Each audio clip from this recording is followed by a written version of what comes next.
Breaking. This is a special update on the continued trial of Nnamdi Kanu at the Federal High Court, Abuja, Nigeria. Before I head on with this news, I'd like to use this opportunity to appreciate every one of you that reached out to condole with my family and I on the demise of my uncle. It's been quite devastating, but we bless God for his grace. I want to appreciate every one of you, and I pray that God will sever you from all forms of bereavement in Jesus' name.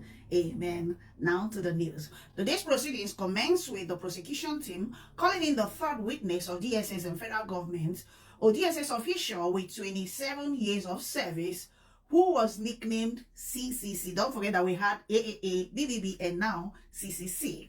He identified Nnamdi Kanu as a leader of IPOB and ESN.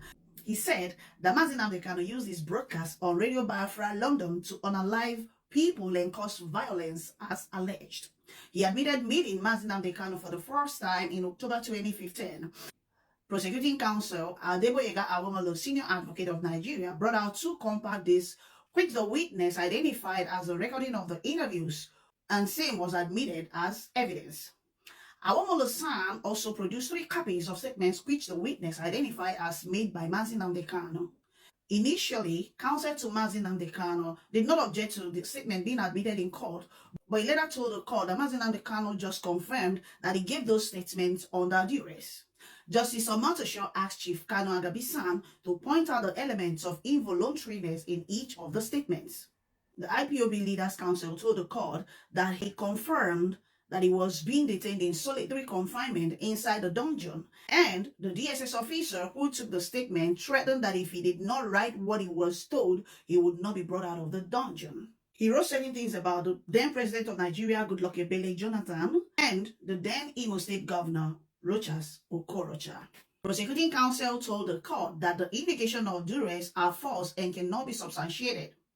He further said that the video evidence of Nnamdi Kanu when he was being interviewed and he was making statements that there was no evidence of harassment or duress by the DSS. The Omotosho ordered the trial within trial to ascertain the veracity of the allegations of duress. He alleged that the correction started from Lagos to Abuja as the DSS officer struck him. He claimed he was transported in chains and was blindfolded. Describing himself, the IPOB leader said he knew he was on the ground because they kept telling him to mind his steps as he climbed the knoll, and lightning was horrible and dim.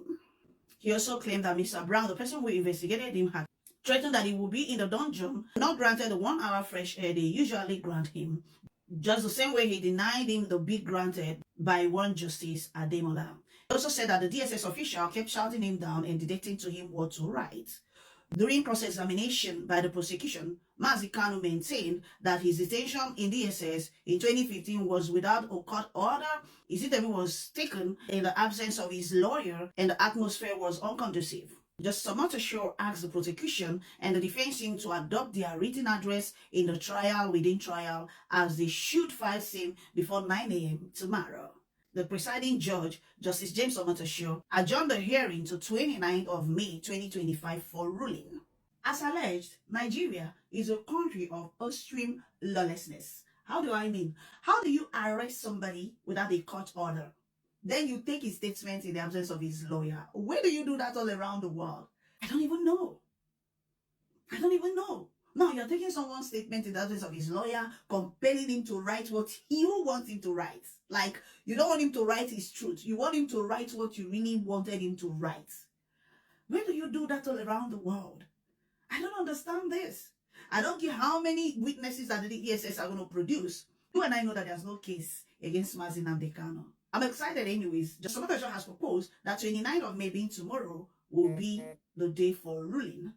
So, I am optimistic that the right thing will be done. Let's allow justice to take its course. We are watching. What do you think? I haven't watched this video to this extent. What do you think?